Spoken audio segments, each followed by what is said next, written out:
I say the best part is you actually get to go outside. The Pokemon Go craze taking neighborhoods by storm. We'll find out where kids and adults are searching in Coon Rapids. Plus, fresh food at your fingertips as a local farmers market opens for the season. But first, So it's a matter of learning how to use the product. a new mandate bringing the court system into the 21st century. That tops CTN News this Friday, July 15th, 2016. Thanks for joining us. A new mandate that went into effect July 1st now requires attorneys and government agencies statewide to file court documents electronically. Minnesota's e-file and e-serve system hopes to increase productivity while cutting down on paper costs. Some divisions of the Anoka County Attorney's Office have been e-filing since early this year, while others are becoming acquainted with the new system and what it can offer. CTN's Jordan Rylance reports. The Anoka County Attorney's Office files more than 4,000 new court cases each year. Many times it goes from the sheriff's to corrections to the attorney's office or different departments of human services. The new electronic system allows attorneys, court officials, and law enforcement agencies to file and view cases online instead of making multiple trips to the courthouse each day. It has enabled us to have our stuff immediately available for the different agencies that handle the files that go around. While there's been a learning curve navigating the new system, the electronic system has been a welcome change for most of the city and county employees by reducing time and saving money, allowing technology to take over. They had people who walked around with files that made deliveries. So that required extra employees. So that's one of the big savings is, we have the computer system that does the work that we used to have people do.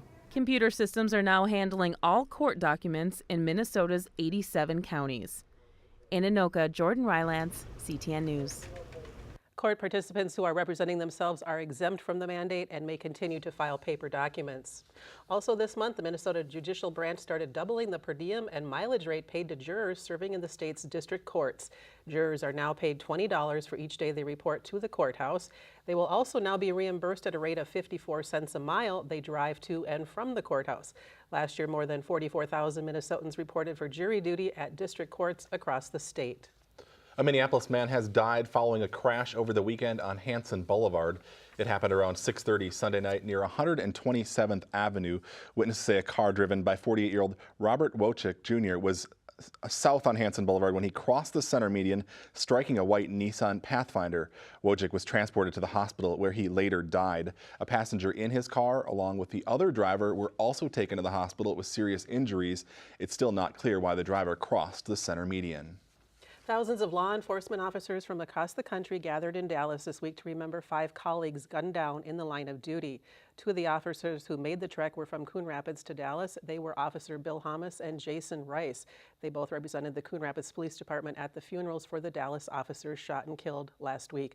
They even placed a Coon Rapids Police Department patch on a Dallas squad car to show support for the fallen officers. The police department's K-9 unit is back to full strength. Officer Kim and his partner Ike, along with Officer Sternquist and his partner Taz, recently completed a 3-month training course. The department says both handlers and their dogs received high accolades for their performances during training and are already making a difference out on the streets. A beautiful night greeted dozens of people who attended the first neighborhood meeting of the summer this week.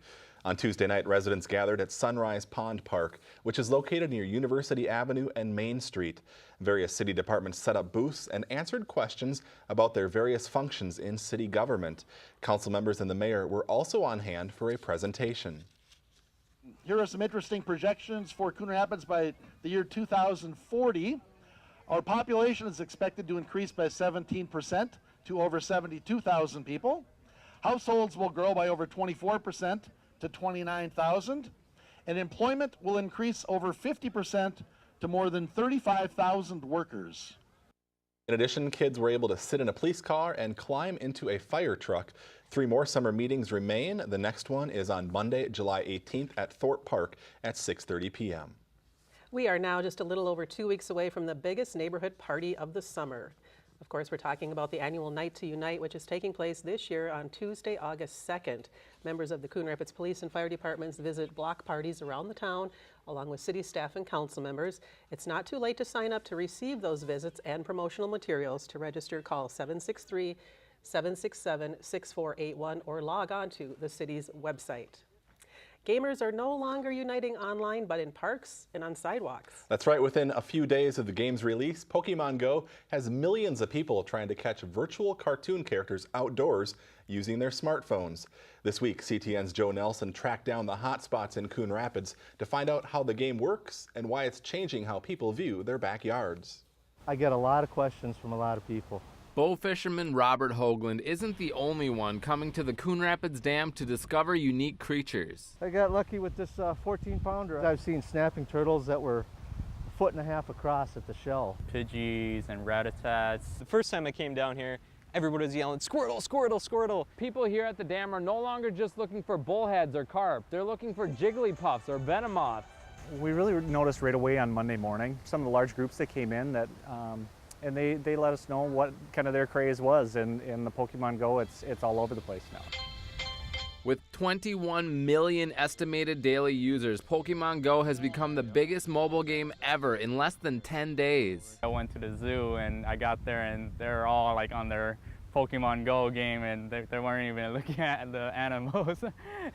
The game uses GPS on smartphones where players locate Pokemon characters by moving to different locations in real life. These are the Pokestops, these like little blue squares spinning around. As you get closer, it becomes like this Pokeball, and you can actually spin it and you get a whole bunch of items out of it. They then use those Pokeballs to collect Pokemon to train and fight others later in the game. When you were a kid with your friends, you'd be like, oh man, like, what if Pokemon was real? Like, you'd see like water Pokemon here and grass over there, and like now it's there on your phone, so it's pretty cool. It can be a distraction that presents some real life dangers. I was actually biking and I wasn't paying attention. And I almost crashed into people, but I know it could be a lot worse. So for sure, you should be a lot more careful playing this game. It's never worth it to be in danger for a Pokemon. And even those with no interest in trying to catch them all see value. You know what? If there's a positive side to it, they're not sitting on the couch. That's a good thing. We're really happy to see people using the parks in any way they see fit. It's just kind of brought everyone together. Like I've met so many cool people down here, and just everyone's had so many like cool stories so far, and it's just been a lot of fun. In Coon Rapids, Joe Nelson, CTN News. Well, there you go. Epiphany Church invited players to stop by, but asked they avoid statues and prayer spaces, temporarily putting up signs for players to stay away from. Alina nurses and management have returned to the bargaining table for the first time since last month's strike. Thousands of nurses took part in a one-week strike in June after being unable to reach an agreement on a new contract. The biggest sticking point has been a change in health insurance, which the union rejects. Alina says the new health insurance plan would save the company $10 million a year. Negotiations are taking place today and again next Friday, July 22nd. Nurses have not ruled out the possibility of another strike. A new grant will help low-income families with certain medical conditions put healthy food on the table. The Minnesota Department of Human Services recently awarded the Second Harvest Heartland Food Bank a grant worth $250,000. Some of the money will be used to prepare monthly food boxes for patients with diabetes at several Alina Health clinics, including the one here in Coon Rapids. Second Harvest will also evaluate how food assistance services affect health outcomes. Growing season in Minnesota means fresh produce at the farmers market. The Coon Rapids Farmers Market opened this week. It will be open every Wednesday from 3 to 6 p.m. at the Coon Rapids Ice Center. This year, the farmers market will host special event days focused on health and wellness. We find that those type of activities help grow your farmers market and help draw people in and some of your novice people to your farmers market.